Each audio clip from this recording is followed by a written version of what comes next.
The worst mass shooting in United States history took place yesterday after a lunatic named Stephen Paddock opened fire at a country music festival in Las Vegas. The shooting claimed the lives of 58 innocent people and injured well over 500 people from the hail of gunfire. While the rest of country has been grieving this senseless act of violence, some House Democrats had a sick message to send to the victims and their families. It has not even been 24 hours since Stephen Paddock murdered dozens of country music fans, and the left is already politicizing their deaths. The liberals in power have been quick to push for more gun control, claiming that more laws on the books would have prevented this crime. However, the gun that Paddock used to commit this heinous crime was in fact already banned. Also, it is important to note that since 1934 there have been only 3 crimes using fully automatic weapons.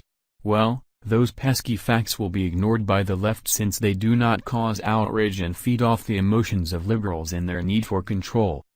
So, today, when the House gathered, the members decided to hold a moment of silence for the victims. Everyone participated in the tribute to those who lost their lives and were injured in the mass shooting except Massachusetts Representative Seth Moulton, D.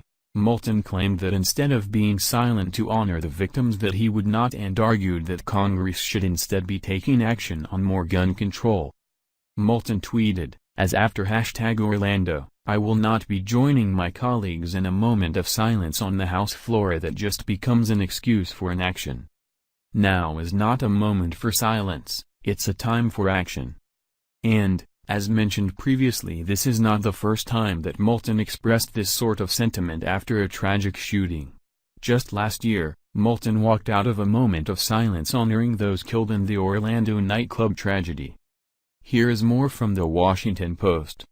Later Monday night, another lawmaker from Massachusetts, Representative Seth Moulton, D., said he would no longer attend moments of silence for shooting victims either. Walked out of my first one tonight, Moulton tweeted. On Sunday, Moulton had shared on social media that his thoughts and prayers were with the Orlando victims, drawing backlash from voters who said that gesture wasn't enough.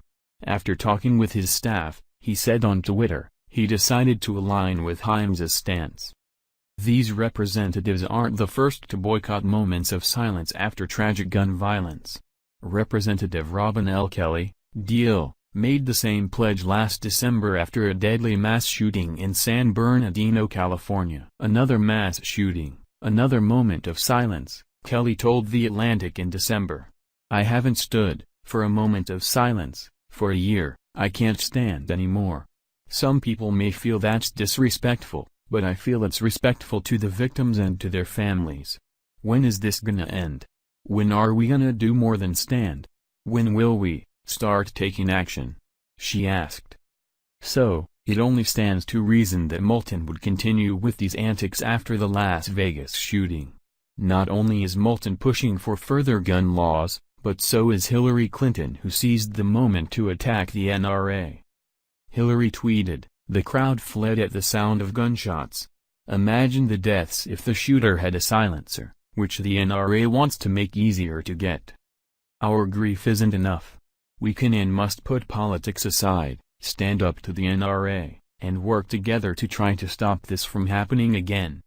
Also, Democrat Senator from Massachusetts Ed Markey also screamed for gun control and blamed Republicans for the Las Vegas shooting. The left cannot help themselves in politicizing these tragic events to push for more gun control.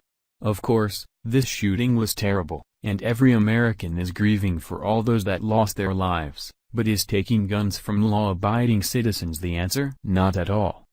Stephen Paddock was able to exact his carnage using a gun that was already banned. There are no laws that could have prevented this sort of attack on all these people. This is not a gun problem but 100% a hard problem.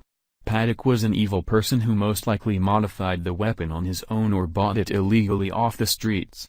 Those on the left are not yelling for gun control to protect Americans but rather to control them. And, what better way to do that than by striking fear into all of those not educated enough to know the difference. Thank you for watching. If you enjoyed this video, then please subscribe to my channel.